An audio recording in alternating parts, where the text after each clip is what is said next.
What's up, guys? It's KB. Make sure you subscribe to the Underground Sports Philadelphia YouTube channel. Click the bell icon down below so you don't miss a single video from us. And thanks for tuning in to another video from Underground Sports Philadelphia. Now let's get into it. Philadelphia, baby, you're going to love it. Best sports fans in the world. Actually, the worst, but that's what makes them the best. All right. I think we are all set. What is going on, everybody? Welcome into episode number 572 of Underground Sports Philadelphia, presented by the City of Vineland. It's KB, it's Matt, coming at you from Underground Studios. And Red October is on the horizon. The Phils have clinched. We'll talk all about the clincher. We'll talk about the Eagles being 3-0 and heading into a divisional matchup for the first time this season. We'll talk some Union. And, of course, Survivor 45 debuts tonight. So we'll be talking some predictions for the first 90-minute episode of Survivor at the end of the show for the true dedicated fans of Underground Sports Philadelphia. But before we get into everything, make sure you guys are following us on the socials at Underground PHI. That's on Twitter, Instagram, Facebook.com/Underground Sports PHI, TikTok still at Underground PHI, and of course you can also follow us on Threads at Underground PHI. Follow Matt on Twitter at Matt Castorina. Follow me at KBIZZL311. Subscribe to the podcast feed, Apple, Spotify, wherever you get your podcasts. Leave those 5-star ratings and reviews. Goes a long way for helping this show continue to grow. I know we won't reach the heights that New Heights is reaching due to all the Swifties, but get us close. Go subscribe, leave a 5-star review on Apple and Spotify, and of course subscribe to the Underground Sports Philadelphia YouTube channel, youtube.com/@Underground Sports Philadelphia. That's where you get full video episodes of this show twice a week. You get full video episodes of every show on our network. You get live streams, clips, original video content, just fun viral moments. They're all on our YouTube channel, youtube.com/@Underground Sports Philadelphia. And like I mentioned, this show is presented by the City of Vineland. And the City of Vineland Municipal Calendar features city-organized, city-sponsored, and city-affiliated events that are of public interest. The calendar, which is accessible at vinelandcity.org, is a good way for residents and visitors to stay connected with the city, build awareness, remain engaged with city government, and you can participate in local events by checking out the calendar. You can also follow the City of Vineland on social media via their Facebook, Instagram, LinkedIn, and YouTube pages. And through these tools, you can stay connected to the community and get important announcements about programs and services offered by the city. Vineland, New Jersey, where it's always growing season. And big thank you to Security 21 Security Systems and Paul J. Gillespie Incorporated for their continued support of this podcast. What's going on, Matt? Just living the dream. By the way, the Taylor Swift jokes are dead. It reached Chris Christie. Oh, Christ. Who quote tweeted a picture of him sitting in the Cowboys box. By the way, ultimate Grim Reaper moment. He was at the game watching the Cowboys lose to the Cardinals with Jerry Jones. Quote tweeted a picture of him and Jerry Jones in the box saying, "I was just a guy in the bleachers on Sunday, but after tonight, Trump will know we are never, ever getting back together." Jesus Christ. Just awful. And by the way, the picture, the tweet that he's quote tweeting says, "Ooh, who on the Cowboys is Chris Christie dating?" So it's over. It was like a fun day and a half that we got out of that one. Well, time to shake that off. And we're back. It's up. awful, though. It's over. So over. The Phils, though, are not over, Matt, and it's brought to you by our awesome merch partners at PHI Apparel Company, the best in the game. They are the exclusive merch providers of Underground Sports Philadelphia. They've got playoff merch ready to rock and roll for you on their website, and they've got a new code that you guys can use for the time being, which is very exciting. It's going to be good through October 1st. We'll get to that in just a minute. But if you want to stand out in the crowd, if you're going to Citizens Bank Park for Red October, if you're going to the Link to watch the Birds do their thing, if you're going to Subaru Park to watch the Union do their thing and get ready for the playoffs as well, or if you want to support Underground Sports Philadelphia and get your exclusive podcast merch from us, PHI Apparel Company has you covered. You'll stand out in the crowd and be the best dressed at your event, your sporting event that you're attending, tailgate, your night out at the bar, whatever it may be. And if you want to support us all year round, you can go to phiapparel.co, use code underground, you get 10% off your order anytime, anywhere, any amount of things in your cart. But also, good through kickoff on Sunday, October 1st at 1 o'clock. They are running a huge 30% off 3 or more items with code STREAK. That's STREAK. Code STREAK at checkout at phiapparel.co. Any 3 items, 3 or more, you get 30% off your entire order. That is an absolute steal of a deal from PHI Apparel Company. They don't run deals like that all the time, so take advantage, get your merch. When you get it, tag PHI Apparel Company, tag us, we'll repost it. We want to see where you're rocking your merch from. Go to phiapparel.co, and through October 1st at 1 o'clock, use code STREAK to get 30% off a purchase of 3 or more items. Matt, I was in the building last night. Phil's clinched to head to Red October, and shortly after, Seiya Suzuki drops a ball in right field, and the Atlanta Braves beat the Chicago Cubs and lock up the top wild card spot for the fight in Phil's, and we are dancing on our own once again. Yeah, feels good. Feels good to have it kind of our fate settled before the end of the season, with plenty of time to spare. Not like last season where kind of had to take it all the way through into that Astros series, and feels nice. Feels nice to be able to reset the lineup. We already know that we're gonna go Wheeler Nola in our first 2 wildcard games, and to have those sewn up, you get guaranteed home playoff baseball, which is a good feeling. Now it's about just waiting on the matchup who you're gonna have to face. I think the thing that's really in the Phillies' favor is that it is still a pretty tight wildcard race, and everyone kind of has to keep pushing. There's no team I don't think that's going to be able to get a similar advantage that the Phillies have, where they're going to be able to kind of set their lineup the way they would ideally want it. Ultimately, does that matter? Who knows, right? I mean, the Phillies were certainly not the favorites going to St. Louis last year, and certainly did not have the benefit of setting their lineup, of kind of organizing it the best way possible, the way that you would most want it to be. So baseball, can be a little random like that, especially a 3-game series. Doesn't matter. But the Phillies should be favored in anyone they come up against in the wild card. But yeah, Arizona still has a series against the Astros, which is like a huge series for both teams. Both those teams fighting for playoff position. Marlins could potentially find a way to sneak in, and they're sort of limping to the playoffs with a lot of injuries in their rotation. Cincinnati also still sticking around, right? Somehow. There's definitely but again, this is all a good thing for the Phillies, because I think you want these teams taking it to the wire, having to play guys every night, no one getting any kind of rest, no one getting any kind of those types of advantages.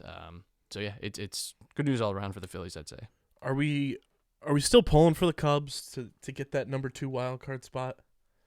Yeah, I go back and forth. I think honestly, the Diamondbacks, really Zach Gallen is like the only pitcher that I think I would be worried about facing in a 3-game series. In a 5-game series, I'm less worried, right? Because I think you have more room, and I think depth wins out. But in 3, it's a little similar to the Phillies in that, like when you have like 2 very good pitchers, right? You have Zach Gallen and Merrill Kelly.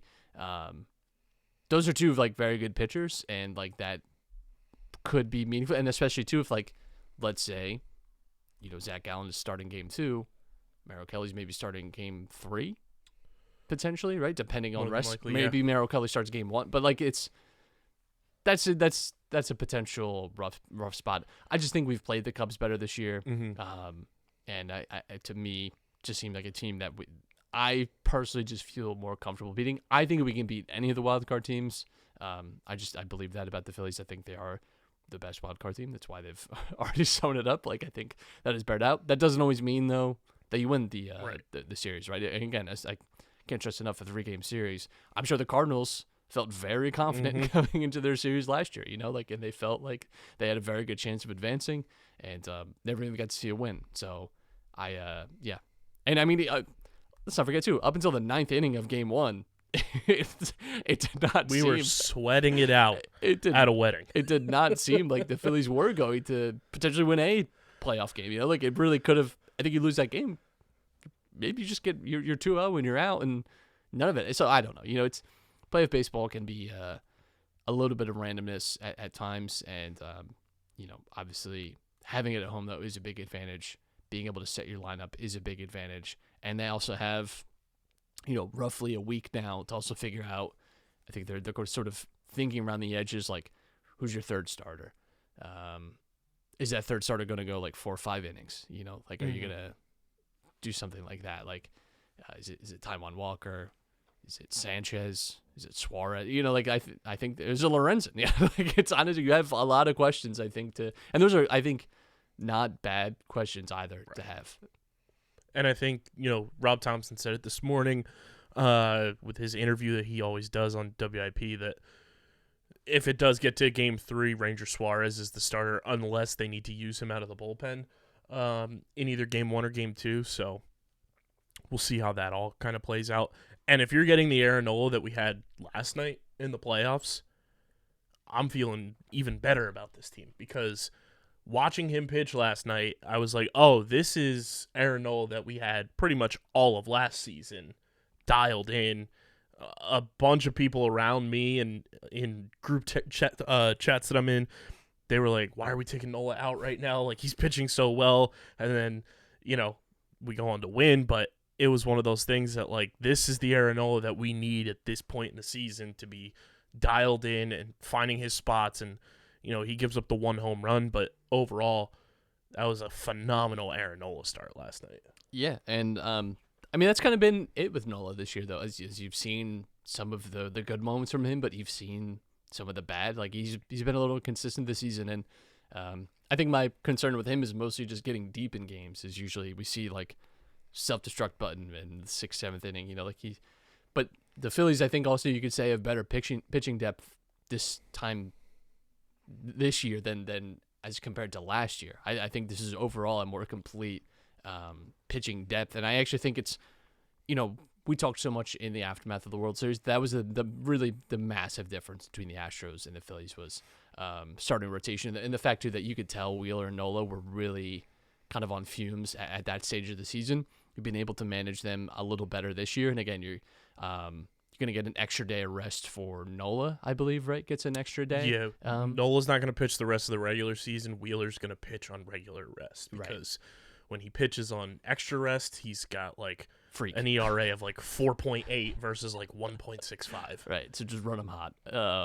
Yeah, and so for me, I think that's a positive, and I think going into a wild card and then a potential NLDS, I think you have some pitching on your team that would be second or third options on some other teams that are maybe your third or fourth option. I think that's a good spot to find yourself in.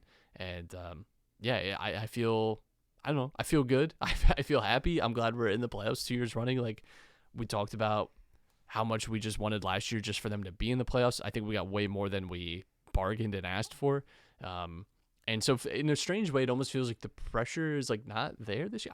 Do you feel like normally, like when a team I care about is going into if it's like the final stages of the season, going into any kind of playoff situation, like the Sixers, right? Like I always feel sick. Mm-hmm. And probably that's my experience with the Sixers.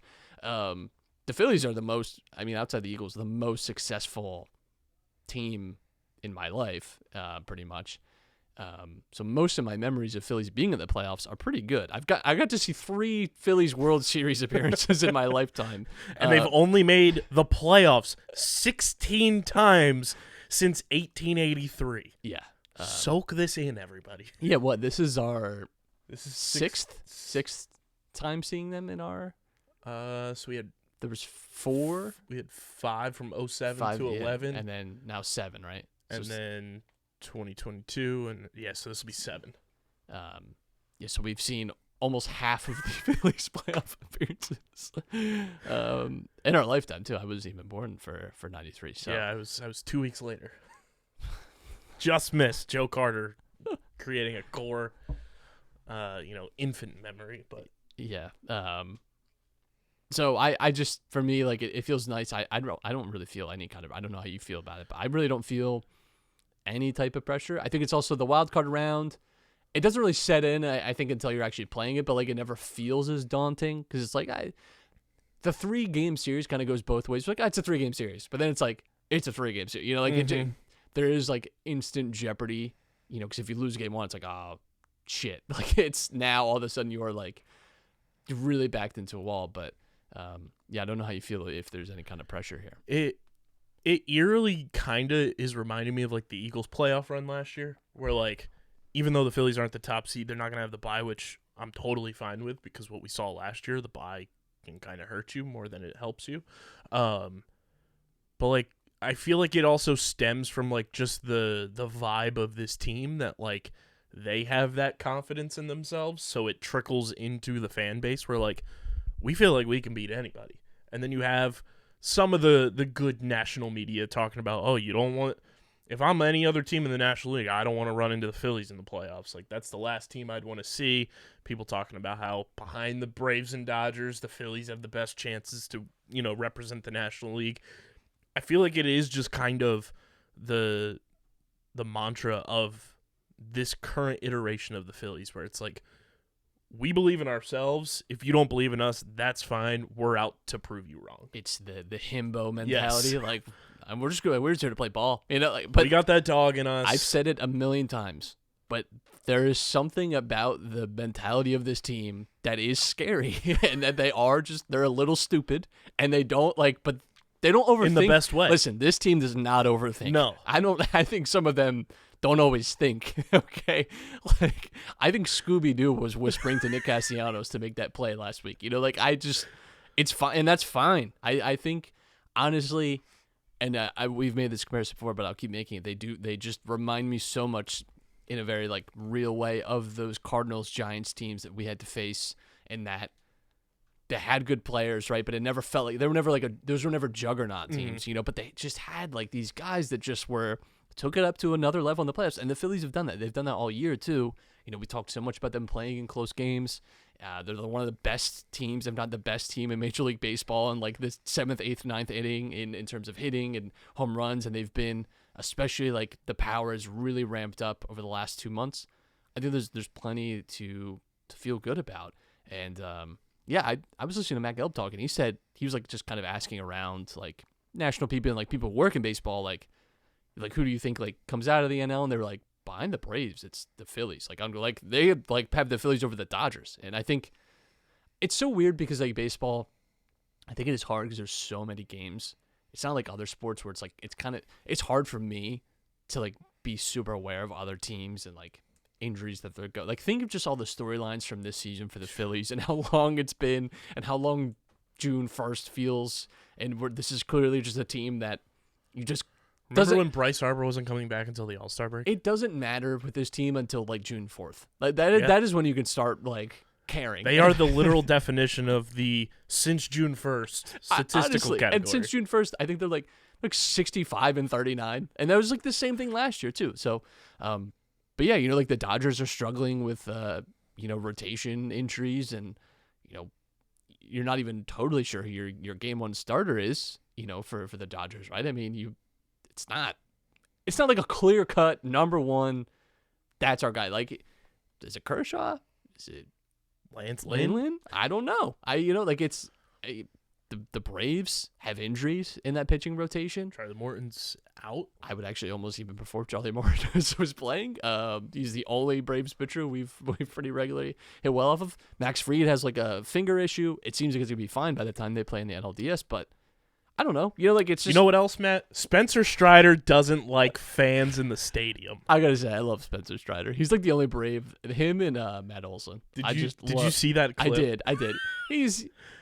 And, like... He was the Dwayne Wade Gatorade commercial, but instead of waking up from Dwayne Wade's nightmare, it was Rhys Hoskins bat spiking in his face with 45,000 Phillies fans erupting in chaos. I think he was doing a little tongue-in-cheek there, which I appreciate. I honestly... It's very hard for me to hit on Spencer Strider. It's actually, like, it's super disappointing that, like, the Rhys Hoskins moment happened against him, because I was like, fuck, I kind of like Spencer. But, fair enough. Yeah, but it's, to me...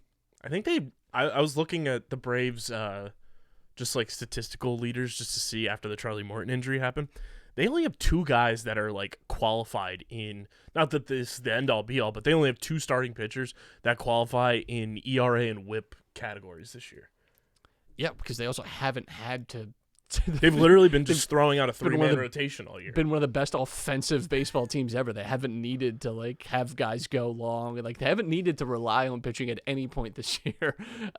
Which I think can be a concern when you get to the playoffs, because you look how important pitching has been, like, just throughout, like, us being locked into baseball, even during the Phillies run, like, how important having, you know, even a guy like Jamie Moyer, having somebody like Joe Blanton on the roster was to the Phillies during their run. And then you look at, you know, a guy like Noah Syndergaard. Noah Syndergaard started a World Series game last year for the Phillies. Like, how important just, like, pitching depth can be. Like, sure, the Braves and the Dodgers have the offense to go out and score runs, but if you're going up against a team like the Phillies or even like the Diamondbacks, who have guys who can score runs at an equal pace if they're on, it's going to come down to who has the better pitching. Yeah, and I would say, like, again, you know, obviously, you know, the Dodgers and Braves were at a little bit of a different level in the regular season, but we've seen, like, we saw the same thing last year. It was not the Dodgers and Braves in the NLCS. It was, you know, two wildcard teams and two teams that honestly, like, I wouldn't say snuck in, but, like, it was in the last week of the season that those teams are in the play, you know, and that's just, I mean, that's the nature of most wildcard teams. But yeah, for me, baseball is one of the sports where, yeah, it is, again, just because you have this long season and it allows you to really form an opinion about a team like the Braves, like the Dodgers, like the Orioles, whoever. But when you get to a 5-game series, weird stuff happens. It just does. You know, we always joke too that the 2008 team was like the worst team of that era, and yet it's the only one that won a World Series. You know, like it is what it is. So I'm looking forward to it. I'm so excited to have like playoff baseball back again and get to like care about it and watch it with like an actual interest. And I'm looking forward to the wild card game. I hope we don't have any like conflicting times for me. I know. Well, that's the only hope now. But the fun part is I will be in the building for wild card game 2. Got tickets secured, so I'll be in the building on Wednesday for game 2, which could be a clinching game, which would be insane. I know the wild card round starts on Tuesday, but they don't have the times out yet just because they're waiting for other teams to clinch and everything.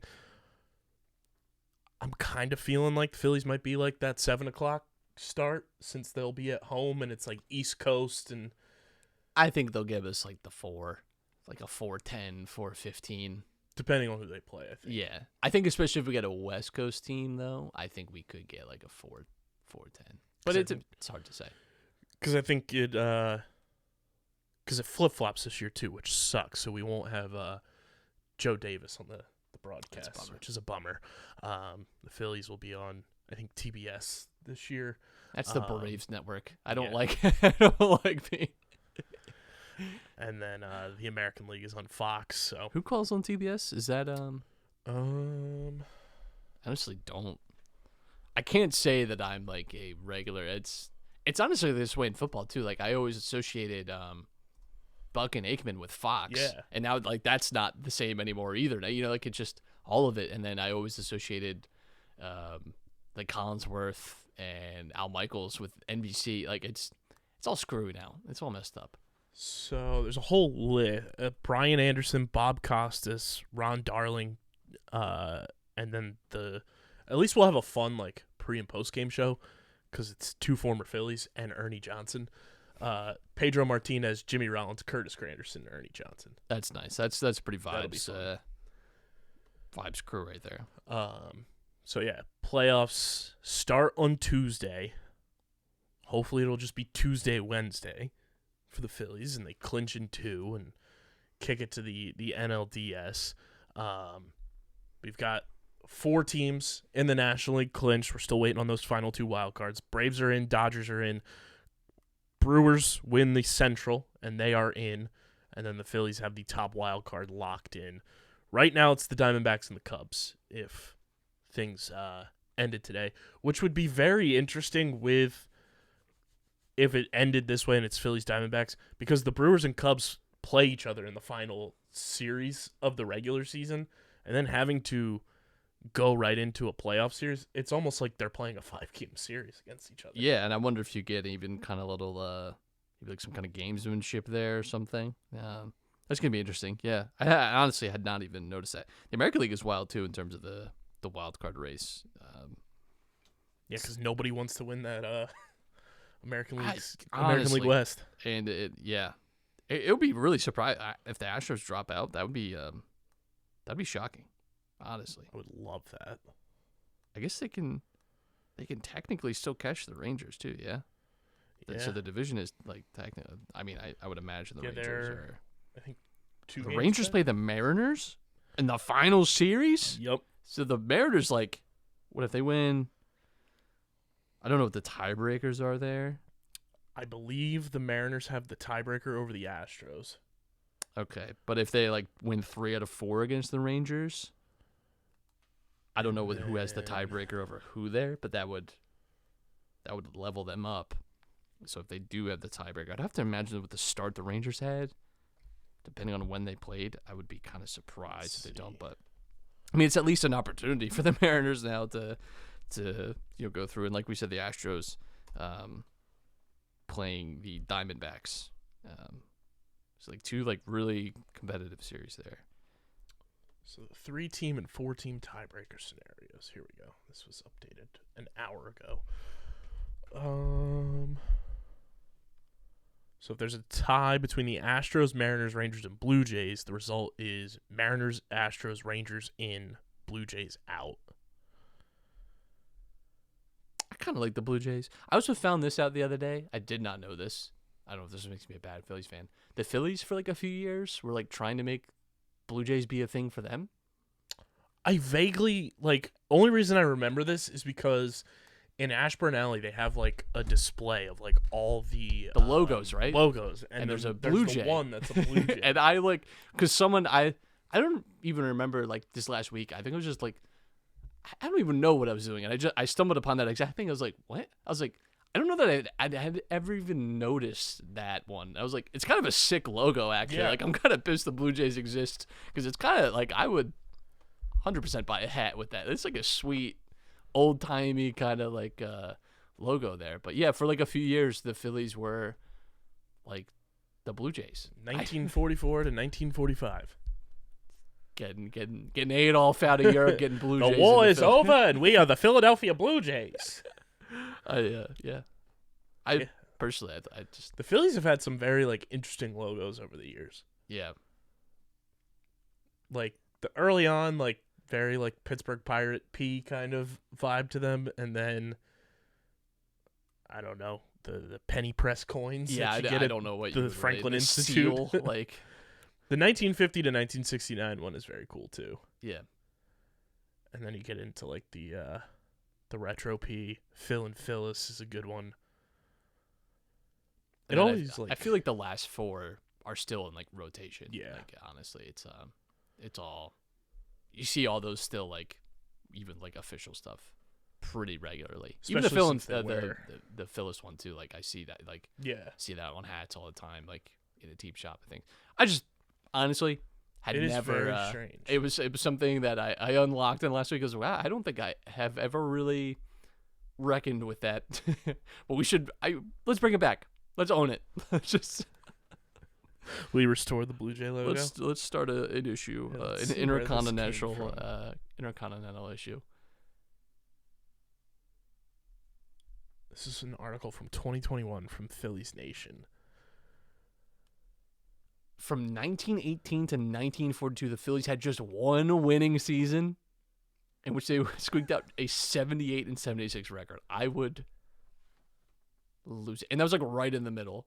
In 1932, they had that season. That is hell on earth. Bob Carpenter Jr. bought the team following another 90-loss season in 1943. The club was in desperate need of some type of spark, and Carpenter planned to provide it through a fan contest. Folks from around the Delaware Valley were asked to send in suggestions for a new name for the Phillies. The winner would receive a $100 war bond. Shit, that shit is probably worth like $2 billion. Jesus.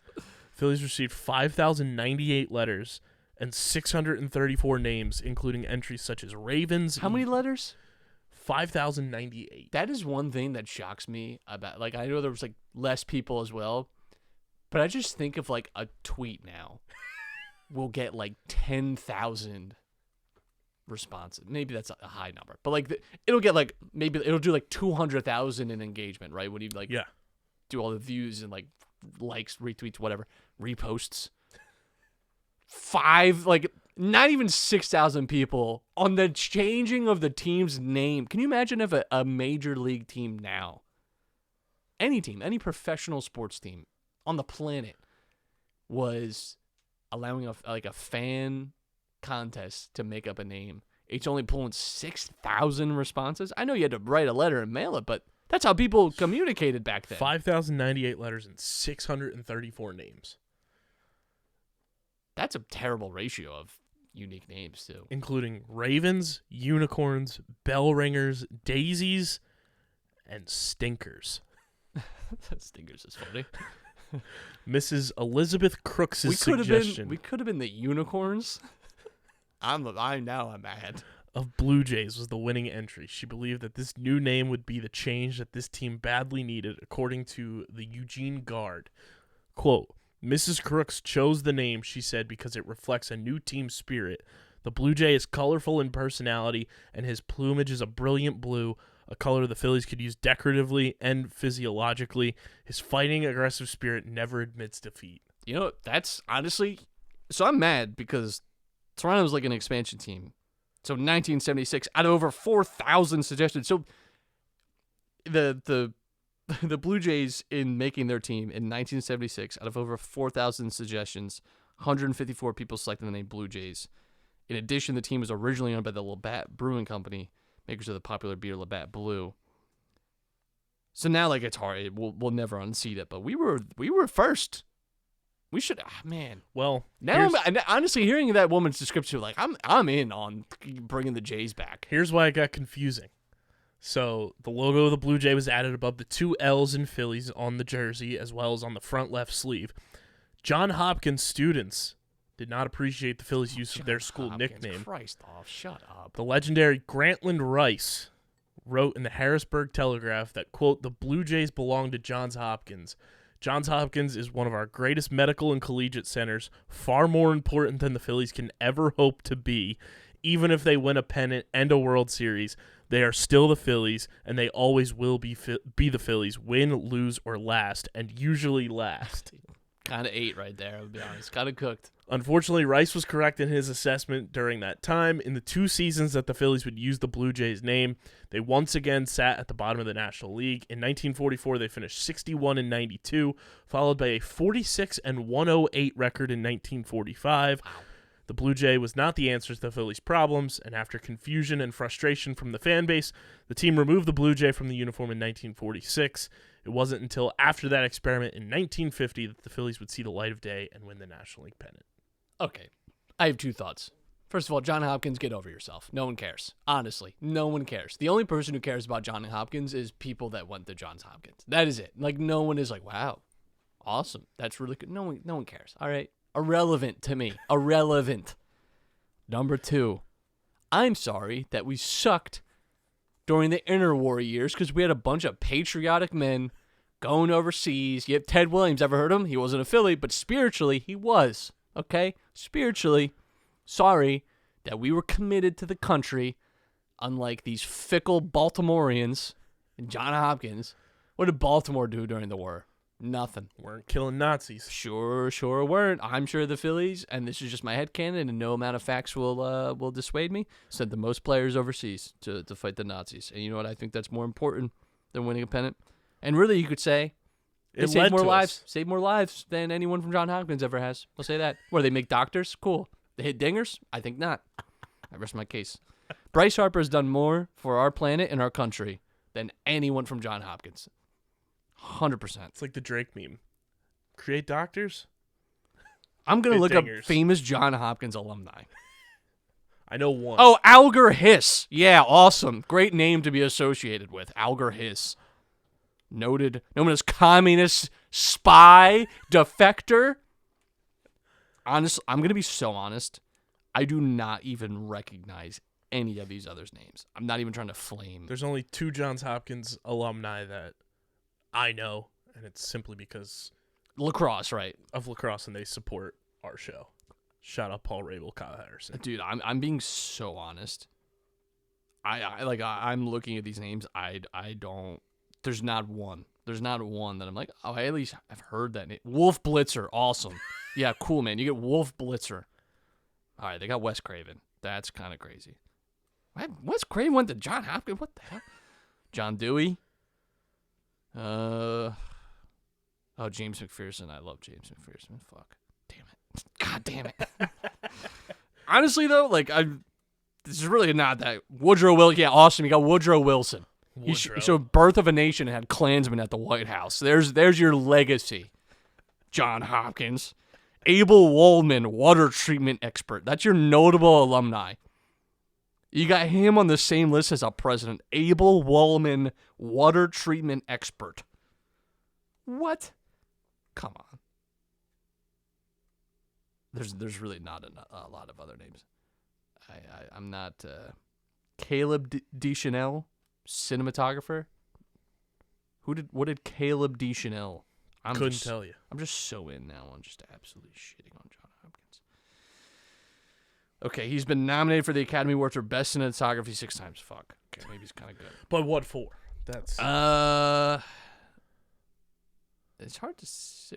As cinematographer, okay, I'm just looking for. Does it show me on Wikipedia what he get?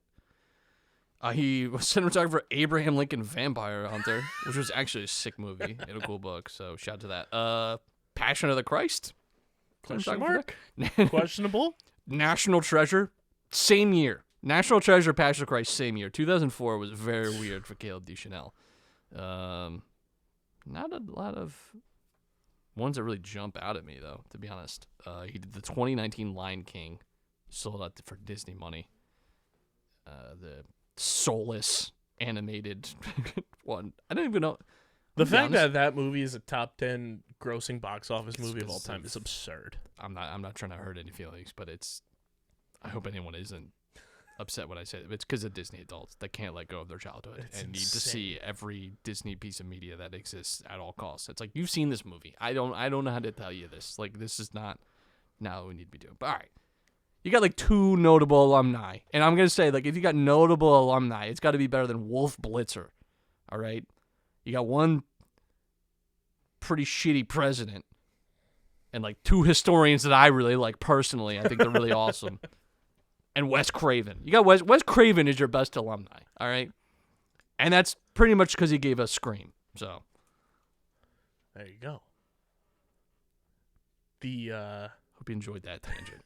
Speaking of Blue Jays, if they claim the second wild card, and the Astros, Mariners, and Rangers tie, the Mariners and Astros are in, and the Rangers are out. Rangers being out would be really funny.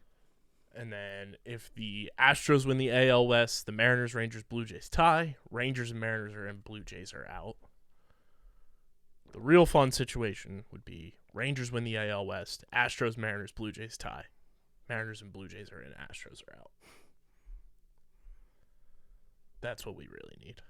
Yeah, Astros being out, I think, is our ideal. It would be absolutely hilarious. Ideal situation. But yeah, I mean, everyone has like stuff to play for in the final week here, which is cool. Except for the Phillies. You know, we got it all wrapped up. Which is why we have the hangover lineup tonight, man. Which is awesome. Nothing better. Nothing better than dudes, as part of your job, being encouraged to just drink to excess and have fun. That is the best part about sports, is when you do something amazing, your job, your employers are like, hey, there's like tons of beer in the locker room. We are actively encouraging you. I don't know if I've ever seen Kyle Schwarber run so fast in my life than in the video the Phillies put out today. We need that effort in outfield. We get it on the base paths. We need it in the outfield. But here is tonight's lineup for the hangover lineup truthers. It's Bryson Stott at second base, Edmundo Sosa at shortstop, Bryce Harper at first base. We all knew Bryce would be playing tonight. Brandon Marsh is your DH. Christian Pache in right field, Jake Cave in left field, Johan Rojas in center field, Rodolfo Castro at third base, and Garrett Stubbs, who's probably seeing 4 balls come at him at one time, is catching, along with Ranger Suarez getting his second consecutive hangover game start. Does Bryce drink? I don't know. He does not really strike me as like a. I don't know. Like I've never. It's so weird because of all the people that should be like kind of like douchey frat boy type, Bryce fits like every single stereotype check mark. Like he does not come across like. Yeah. Then you hear him talking like, oh, he's like a normal dude. Like he's like a normal nice guy, and I don't know. Maybe he's I don't know. I don't know if I know he like was popping like champagne bottles, but I don't know if he was partaking in consumption of said bottles. The other funny clip that I saw last night came from our sweet baby boy Alec Boehm. He looks into one of the cameras that are on him, and he says, "Is that thing waterproof?" And then starts dousing the camera person with champagne. And then the video the Phillies put out today, he's like struggling to open a champagne bottle and says, "How do we open this? I forget how." I mean, it's been a little bit. It's been like a year, so I get it. And then Stubbs walking in grabs his champagne goggles and says, "Burn my face." Hell yeah. Jose Alvarado, also pure sicko, came into the clubhouse with 4 bottles of 1942. Good for him, honestly. I saw that picture. I was like, man. Then proceeds to dance to Sweet Escape by Gwen Stefani with 2 bottles of tequila in his hand. Honestly, that's What a a whole king. vibe for the fall. I want to say, I know that like I didn't feel brave enough to say this last year, but the dancing on, I hate that the dancing on my own version that we've gotten is the cover, because the Robin version is infinitely better. And I've never felt comfortable saying that because everyone was so into it, and it was like, you gotta go with the flow. I'm suggesting that song is tainted by a World Series loss. All right, maybe we should retire that song. Maybe what we needed and still need is the original version, which is, again, I can't stress this enough, at least 17 times better. And I mean that as no disrespect. I'm just saying Robin is infinitely better at singing that song. That's all. That's for the Phillies' consideration. Do whatever they want. I'll support them either way, but We did get Nick Castellanos running it back with Me by Lil Wayne. which is an absolute heater of a song. Nick Castellanos, by the way, kindred spirits in song choices. His walk-up song, So good. dude's hitting the take care hits in his feelings, and then just going with the I'm Me into it's true artistry. Like no notes for him, honestly. And then the Phillies also continuing to play Dick Down in Dallas in the locker room. And then the new song that has been added to the Phillies playlist, according to one Destiny Legardo, is the Kiss cover of I Was Made for Loving You. I know we've moved on a little bit, but I just had to look at the Seattle Mariners. They're 1-8 against the Rangers this year. They're Jesus. 9-3 against the Astros this year. The only other team that they've played better is the Athletics. They're 12-1 against. Not surprising at all. But damn, 1-8. They must have played them early in the season when the Rangers were like just shooting hellfire out of it. Remember that? Remember opening? Look how far we Remember the opening series? We just like, I don't even remember what the score was. In my mind, it was like 48-3. Like, Might as well. it was 70-20. I think it was like 16-3. It was like we were getting boat raced like the Broncos. Like we were just. Man, The Hangover lineup currently down 5-0. By the way, respect. but tonight's first pitch thrown out by '90s heartthrob Danielle Fishel. Topanga at Citizens So Bank we Park. were at the game for fan appreciation night, which was super upsetting because like 3 people around us won. One person won literally like the row we were sitting in, the exact seat that Sarah was sitting in, just 2 rows behind us. It was like not the craziest ones. It was like whatever, like we didn't miss out on anything too nuts. One of the prizes you could win was tickets to the, I don't know the name of the podcast that all the the Boy Meets World, Boy Meets Pod or something, Pod Meets World or something, Meets World, I Pod think Meets it World is. live show at the Minute. I was like, that I mean, that sounds cool, but like, I'm gonna be honest. Anything you win for free is one for free, right? Like, Yes. it is what it is. I'll be honest though, when you look at the other prizes, if you walk away and you just happen to win out of like 41,000 people, you win like a random prize, and it's like, it's a ticket to a live podcast taping that you've probably never listened to, and maybe a show that you half remember, and like other people are winning, like they were giving out like partial season ticket passes. You could get like an Aaron Nola signed jersey, a Chase Utley signed jersey. Sarah a texted me Mike they Schmidt took the jersey right off the Fanatics back. Yeah, they took the. You could get the like it's just kind of, I don't know. It just seems like It's a very select demographic that you're targeting there. right. My dream for Fan Appreciation Night. The other ones are like sick. Like obviously, like all the signed baseballs and stuff. The one I always want, and honestly, I wish they just sold this. I would just buy this. I know, I understand that they can't necessarily, but like they give you like every promotional thing that they give. I just think that's like the best one to win. Like outside of like all the crazy signed jerseys and stuff, like that's obviously amazing. Like the season ticket plans, clearly, like those are better. But like if you're gonna win one, that one's the one that's like, all right, this is actually, that's like in my top 3, honestly. It has been nice. I noticed this like late summer, and then I did it last night. I got the Bryce Harper Funko that's right behind you now. If you buy the Phillies yearbook, they give you one of the promotions from months back for free when you buy the yearbook, which for $10, like I'll take an exclusive, Citizens Bank Park giveaway item with a Phillies yearbook. But yeah, I wish that there was like a package to be like, here's everything that we gave away this year. Like, give me. Especially since most of them are for kids 14 and under. It's just the worst. Every other stadium It's 'cause that I you're gonna look at, outgrow 'em. it's like, oh, the first 10,000 fans get this. It's for all fans. Almost every good Phillies promotion is kids 14 and under. Yeah. They're always ones getting the jerseys and stuff. Like, come on. It drives me nuts. I want a Trey Turner jersey. Right? Like, let's tailor to all the fans. What's a kid gonna do with that? What, wear it to school? Nerd. So yeah, the Phils are in the postseason. Postseason baseball is here.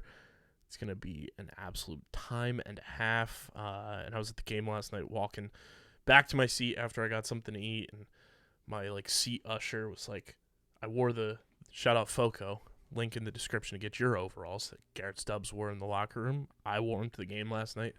Seat usher, he had to be like in his early 70s. Super nice guy. As most seat ushers, I think, He was generally. he was like, these are so cool. I've seen I actually saw a lot of people at the game with them on. So. And then on the way out after we won and clinched and everything, he like gives me a handshake and then he pulls me in for a giant bear hug. I was like, this is great.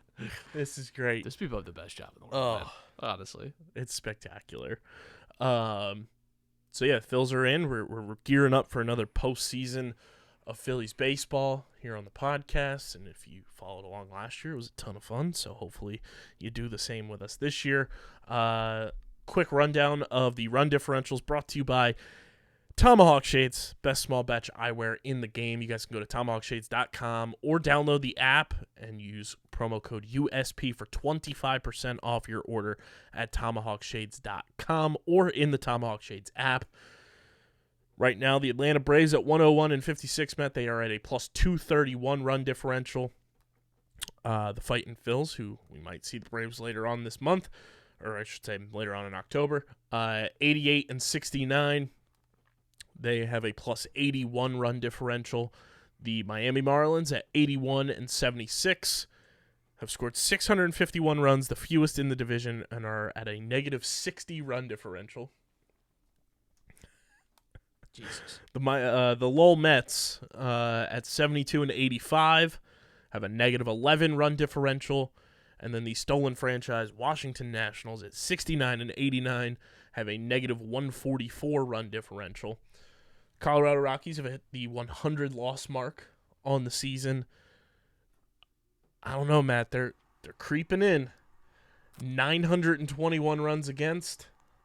I still think they're playing the Dodgers right They have now. 5 games. They need to concede 20 runs in each game. Just about. Come on, Dodgers. Let's roll. It's what? Like what? Wait, what are they at again? 921 runs given Okay, up. so they need to make up 80. For some reason, I thought you said like they were at like 900. Yeah, they still need to concede like 15. 79 runs to hit the 1,000. And there's, 5 games left? Yeah, like 15, 16 runs 16 runs a game. Crazier things have happened. Oh, sure. Absolutely. Especially in Colorado. Yes, definitely. I can think of several, but... The Dodgers at plus 204, kind of creeping up on the Braves in terms of run differential. The Oakland A's at 48 and 109, their season under total hit like last week.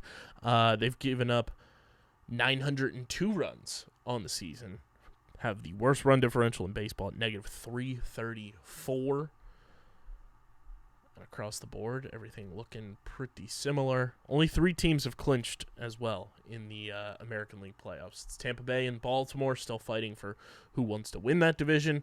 And then the Minnesota Twins have finally won the stupidest division in baseball, the American League Central. Must be nice, dude. Must be nice. So there it is, your run differentials brought to you by Kenwood Beer. Matt, the Birds get it done on Monday Night Football. They beat the Tampa Bay Buccaneers, and everybody's still up in arms about the tush push, or the newly social media named brotherly shove. Now people calling for Jalen Hurts to get injured, and I just think it's absolutely ridiculous that just because your defense can't get their weight up and stop a team from even getting to a third down situation, that you're now calling for injury. And it's not just, Twitter trolls. Chris Sims did it today. Well, Chris Sims is a Twitter troll. It's valid. He exists nothing more than just... He has like a weird obsession with Jalen Hurts, too. Yes. I've never in my life experienced it. First of all, the rules committee looked at this play this past offseason, and they were like, yeah, it's fine. No, like, they already did this. Like, we already litigated this. It was already annoying last year, but everyone's like, well, the rules committee this summer's going to look at it. It's not going to be legal. And they were like, yeah, whatever. Nobody complained when Tom Brady was doing it. Right. And it's not even just that. Like, I actually think it's super unfair that Tyreek Hill is so fast. To me, it's like, it's actually really unfair that he outruns everyone. I think that he should have to play with ankle weights. Well, I don't think he should be allowed to be open. I don't think you should be allowed to do that. I don't think you should. The Dolphins are executing positive plays at a 55% clip. I think that's too high. I think Tua throws the ball too fast. I think he makes his mind up too quick. I think he should actually have to hold the ball an extra. Justin Tucker kicks way too many long distance field goals right through the middle. Take him off the field. I think Derrick Henry's too strong. I think he has to lose like 20 pounds of muscle. I think it's really unfair actually that Derrick Henry is so big and everyone else is so small compared to him. I think it's not fair at all. It's stupid. I'm sorry. Like, Eagles have a great offensive line and a great quarterback that is like just it suits like his like physical capabilities. And if you don't like it, it's like that TikTok. Okay, then leave. Okay, then stop it. Like, I don't know. Like, I don't know what to tell you. Like, get your weight up. Get in the weight room. This is, again, if it was really an issue, I think the committee would have put a stop to it. Like, all right, no more. But people got to look at it and make a decision, and no other team can do it. Yeah, you're also welcome to try. The Colts tried, and it didn't work. And you have Anthony Richardson statistically, and this is not hyperbole. Literally, if you're going by combine scores, the most athletic quarterback that has ever been tested in the NFL. He's literally like the highest graded athlete to play the quarterback position, and it didn't work for him.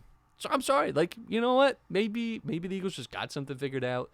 Teams get to do all types of on the margins, bring in whatever analytics team, do nutrition stuff over the off season, like any kind of on the margin stuff these people will do, down to PEDs. Like, I don't know. To me, it's such a non-issue. Just get your weight up. It's that simple. Yeah. Do more squats. Squat 600 pounds. Maybe you cretins. Maybe don't let them get to 4th and 1. Maybe. You ever think about that? You ever think about stopping them on 1st and 2nd down? Yeah. You ever think about just not being poor? I don't know. Try it. There you go. It's so ridiculous. Eagles have the Commanders on Sunday. So we'll see how things shake out with a division opponent for the first time. Going from Baker to Sam Howell feels spiritually around the same. Two men that I think have shown a disregard for their body. And Commanders, I think, leading the league in sacks this year. They've given up 19. yeah, well, it's Sam Howell has conceded 19 sacks. He's on pace. Okay, so David Carr, who my entire life has been like the standard for like terrible offensive line, guy just got killed, has the record. I believe it is 76 sacks or 78 sacks. Sam Howell's on pace to have over 100 sacks. He is on pace to like Steph Curry shatter the record of sacks for the guy that is like the poster child for a quarterback getting destroyed. That is how bad it has been through the first 3 weeks. And sacks are a quarterback stat, by the way. Like, offensive line can be unhelpful in those situations, but they are a quarterback stat. And I don't know if he lasts the season. He keeps taking hits like this. Jesus Christ. He's getting mauled. And I think if I'm the Eagles' defensive line, feeling good. Yeah, the game kind of went, I think, the way we expected, or at least we talked about. Like, the Buccaneers really had not faced the defensive front any kind of pressure like the Eagles were able to bring. And you saw Jalen Carter have, it was nice too, I think, like in a real national game, national spotlight. He'd already had it with like the Minnesota game, but had some really big, like flashy plays against Tampa Bay, and I think he's getting a lot of credit now, which he deserves. Complete game by the Eagles again. If Jalen Hurts, I saw the report that apparently like had flu-like symptoms before the game. Who knows, right? Like, honestly, tough to tell. Didn't look like, he has not yet looked like 2022 Jalen Hurts. That's also probably because he doesn't have Shane Steichen, who I think they just, he knew how to get the absolute best out of him. And I think also, you know, does he need to be at that level for this team to be a Super Bowl team? Not necessarily, you know, like, and I still trust Jalen Hurts, and like over the course of the season, we'll figure it out. I would imagine will look better at some point. And this is also the part of schedule that you need to stack the wins up, because like we've talked about, you know, they have in the middle of the schedule it starts to get tough for this team. So yeah, and Garrett Stubbs just hit a 3-run home run for the Phillies. Hell yeah, hangover homers. So yeah, we'll see how the Eagles go against the Commanders on Sunday. One of the few 1:00 starts for the Birds this year, which is nice. Also, the London games start this week, so we'll see how. Love 9:30 football. 9:30 football. Nothing like the terrorist known as Arthur Smith. Also, I've known this for a little bit. I don't know if you know this. Do you know like Arthur Smith's like family? I don't. You know Arthur Smith is a billionaire? His dad or his uncle, someone like some man in his family, I believe his father like founded like FedEx. I remember you telling me this. He is just here for fucking fun. Yeah. You ever like, there was a really funny tweet I saw where it's like, yeah, like I worked with someone in like the service and like it's like a waitress, and like one day I was talking to her, he's like, oh, like I'm a trust fund kid, like I don't need to be here, I just do it to make friends. And like Arthur Smith is just here, like, yeah, I don't know, I can kind of do whatever I want. I just figured I'd be a football coach. And he's like, yeah, I just decided I'll pick Desmond Ridder as my quarterback to hang my hat on for some reason. Unbelievable. That's unreal. They're also doing a Toy Story broadcast. I saw that, and I still have absolutely no clue what that could possibly mean. And I think what is so funny is when like the announcers have to do those ad reads for stuff, and they kind of have to like, they have to jazz it up, right? You know, because it's an ad read, you got to make it. You can't just be like, this is, and like they were saying it in a way that they were really selling me on this, and I was like, brother, you're trying to sell me something that I can't even comprehend. I don't understand what you mean when you say that they're going to be virtual Toy Story players. What does that mean? I don't understand. Like I'm even now just like I'm struggling to process what that could possibly mean. I just hope at least one of the skill position players from either team knows that this is happening and does an Andy's coming celebration when they catch a touchdown. That would be good. I don't know that they're going to be coordinated enough, but that'd be the funny. ground. That's all you got to do. Last bit here. Survivor starts tonight, Matt. It does indeed. We are back, and your overall expectations going to 90-minute episodes for season 45. Blood, guts, maybe. I don't know. I did not watch any like promotional stuff for the season. I didn't even watch the little like trailer that they do. All I know is that it's their hour-and-a-half episodes, and it promises to be the hardest one yet. So who knows? Who knows? Do you want this is not a spoiler of any sort, but I saw the announcement we tweeted. Follow at Buffs and Snuffs on Twitter and Instagram. The opening intro sequences are back. Oh, okay. They will be Nice. back for every episode now. So Well, they fun. They have an hour and a half, so like, we got to figure this out. How do we fill in 3 minutes? So we're back with those full time. I'm looking forward to it. Yeah, I'm excited. I went we got all in. Our first pod pick. That is a female winner. We did that last week, so go check that out. Trying to see who I ended up with on Fantasy. fantasy. It usually does not load the Fantasy Survivor game. I feel like I've always had trouble in years past with finding out who my tribe is. Yeah, the game's not even loaded for me at the moment, unfortunately. Rest in peace. But yeah, looking forward to see who I ended up with in fantasy. So it was a nice way to figure it out, and looking forward to a good first episode. So we will be back next week on Wednesday with Eagles Commanders wrap up. We'll have Phillies baseball, potentially talking about moving on to the NLDS. That would be pretty cool. And we'll have Survivor as well, and we're gearing up for the Union postseason as well. So make sure you're following us at Underground PHI, Twitter, Instagram, TikTok, Threads, Facebook.com/Underground Sports PHI. Follow Matt on Twitter at Matt Castorina. Follow me at KBIZZL311. Subscribe to the podcast feed on Apple, Spotify, or wherever you get your podcasts. Leave a 5-star rating and review. And subscribe to the Underground Sports Philadelphia YouTube channel, YouTube.com/@Underground Sports Philadelphia. Let's get to 600 subscribers. Let's get there. We're so close. Let's keep it pushing. Let's get to 600 subscribers. YouTube.com/@Underground Sports Philadelphia. And, of course, this show is presented by the City of Vineland. And whether you're a company looking to expand, relocate, or you're a new business startup, selecting the right location is critical to your success. Vineland, New Jersey offers both an affordable business location and an excellent quality of life. The city's economic development department is a one-stop source for moving your project through the development and approval process, and their goal is to make this process as smooth as possible and to provide the fastest turnaround times in the region. If you're considering potential locations for your operation, contact the Vineland Economic Development Team at 856-794-4100. That's 856-794-4100. Vineland, New Jersey, where it's always growing season. And big thank you to Security 21 Security Systems and Paul J. Gillespie Incorporated for their continued support of this podcast. This has been episode number 572 of Underground Sports Philadelphia. For Matt, I'm KB. We'll see you guys next time. Go Phils, go Birds. We are signing off. Peace.